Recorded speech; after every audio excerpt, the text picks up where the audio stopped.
Hello everyone, it's Seth, probably better known as Saffron Olive, and it's time for another edition of Budget Magic.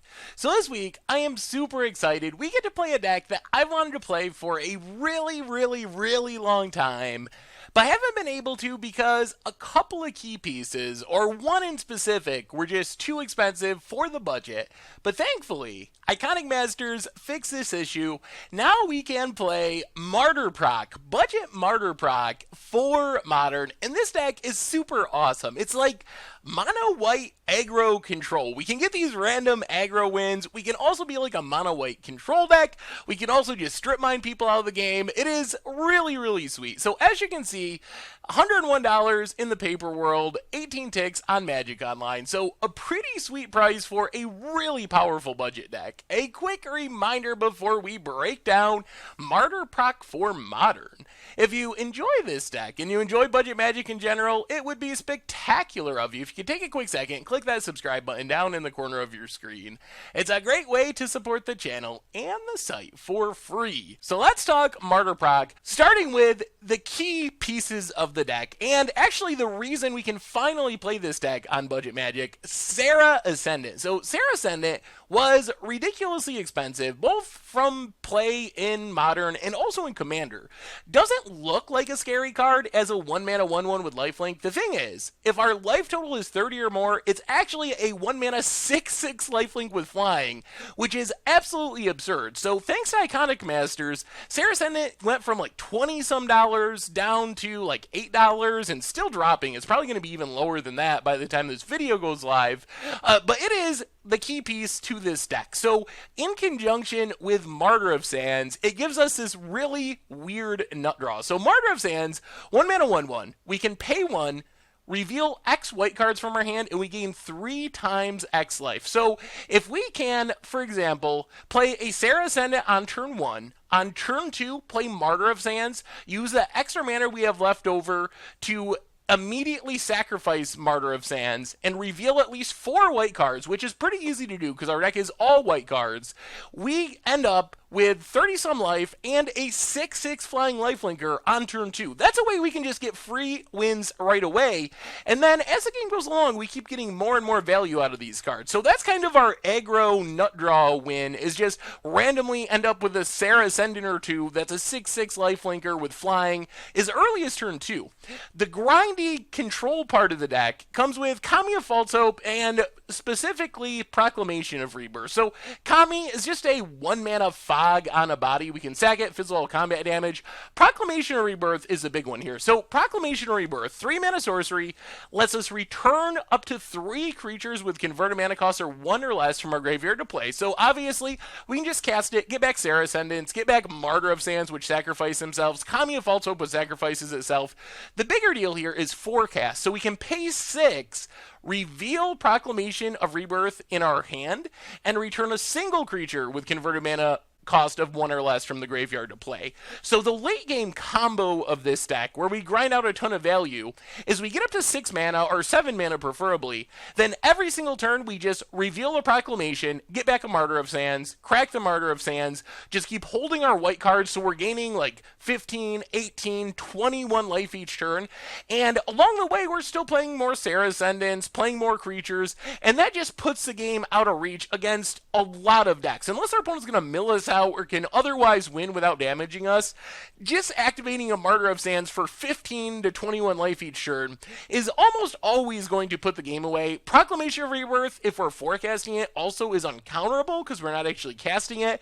So we can also just get back Serra Ascendants. If our opponent manages to Fatal Push them, we get them back. We got a 6/6 lifelink. Again, with flying, our opponent Fatal Pushes it. Oh, you know what? We will get it back. If our opponent wraths the board, we'll get back a Serra Ascendant. So sooner or later, we just grind out our opponent with either just essentially really slow infinite life gain from Martyr of Sands, and also infinite fogs from Kami of False Hope, and also infinite 6/6 flying lifelinkers, which sooner or later will get the job done. So that's the Martyr, that's the Proc, that's our aggro nut draw with Serra Ascendant.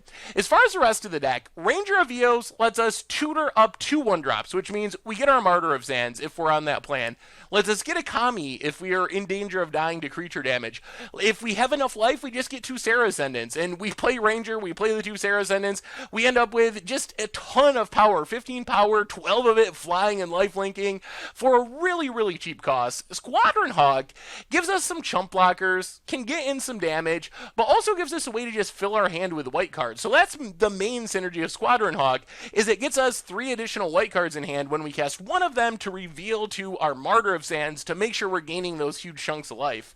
Sun Titan is kind of our other finisher. So Sun Titan gets back all the stuff we've been talking about. Can get back Squadron Hawks, can get back our Martyr of Sands, our Commies, our Serra Ascendants, can also give us the late game grind you out with strip mine plan. We have 4 Field of Ruins and 3 Ghost Quarters. One of the upsides of being a mono white deck, we can get away with a ton of colorless lands. So eventually we Field of Ruin, we Ghost Quarter, we Field of Ruin, we run our opponent out of basic lands because most modern decks don't play that many, and then our Ghost Quarters turn into strip mines, our Field of Ruins turns into wastelands, and we just cut our opponent off of resources altogether with the help of Sun Titan repeatedly getting back those lands over and over and over again. Otherwise, for removal, Declaration in Stone and Oblivion Ring. Oblivion Ring really solid, hits anything for just 3 mana. Declaration in Stone, I don't know. It's basically our budget Path to Exile. Finding a good budget Path to Exile is actually really hard. We are already at our max budget without Path to Exile, so we're going to give Declaration in Stone a shot and see how it goes. It's the best I could come up with. Being sorcery speed is annoying. Giving our opponent a clue, whatever. We give our opponent a land with Path to Exile, so I think that's kind of like a wash. The upside is we can get rid of like a whole board full of Lingering Souls tokens or something like that, so we'll see how it goes. I'm interested to see if Declaration in Stone can be a budget path. Otherwise, End Hostilities, kind of our budget Wrath. Even Day of Judgment was a bit too expensive for our budget, so we had to go as budget as possible. Definitely not ideal. Wrath of God would be number 1, Day of Judgment number 2, End Hostilities like number 27 or something, but it's still a Wrath, can still blow everything up. Ghostly Prison just to stay alive against go wide decks if our opponent can make a bunch of tokens or something, because we don't really go wide in this deck. We're going to have a few big threats on the battlefield, but we would have a hard time dealing with just a board full of tokens or something without the help of Ghostly Prison. Mana base wise, we talked about the strip mine locks. We also have Misfill Plains, lets us put a card from our graveyard on the bottom of our library if we have 2 white permanents, which we pretty much always do, which is mostly a trick with our Squadron Hawks. Also, just make sure we don't run out of cards if we somehow play through our whole deck. But we can put Squadron Hawk on the bottom, play a Squadron Hawk, get the Squadron Hawk from the bottom, keep looping through Squadron Hawks is like infinite jump blockers, essentially. 1 Emiria to just give us more value. We have a ton of planes in the deck, more free reanimation value. 14 planes to turn on our Emiria. As far as the sideboard, Witchbane Orb and Nevermore help us fight against combo decks and spell-based decks. Our main deck, really good at shutting down creatures. We gain tons of life. Where we can run into trouble is decks like Ad Nauseam that can deal either so much damage they can get around the life gain, or they can like win with Lab Maniac. Same with Storm. They can make so many goblins that they can get around us having like 60 life if it comes down to it. So Witchbane Orb helps us fight against those type of decks. The unfair combo decks that don't really care about our life gain. Nevermore also, same thing. Lets us name Ad Nauseam, name that key combo card from our opponent's deck.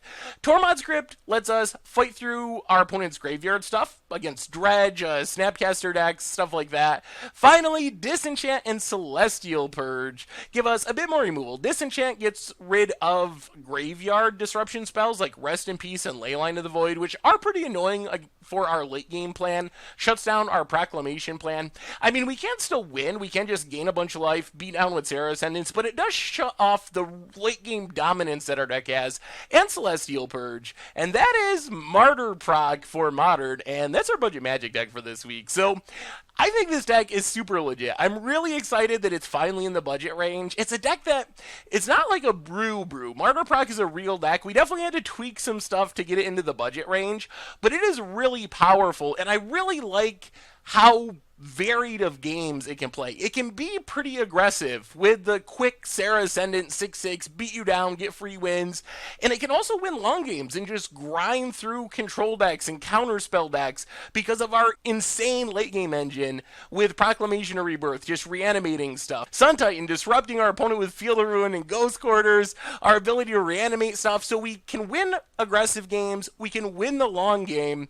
The one real weakness of the budget build, I think, think, is the combo-based matchups, the spell-based matchups. So we'll have to see if Witchbane Orb and Nevermore is enough to give us a shot in those matchups. But I feel like this deck can actually compete with a pretty wide variety of Modern decks. Pretty happy with it in everything except the straight-up combo matchups. It doesn't really care about our life gain. So I think it's a sweet one. I am super excited to show it off. So let's get to the video so you can see how it plays. Thank you so much for watching. I hope you enjoy the gameplay videos, and I will talk to you soon. Thanks for watching the video. If you enjoyed it, take a second and click that like button down below. It's a great way to help support the channel for free. And you can find the next video in the playlist right here.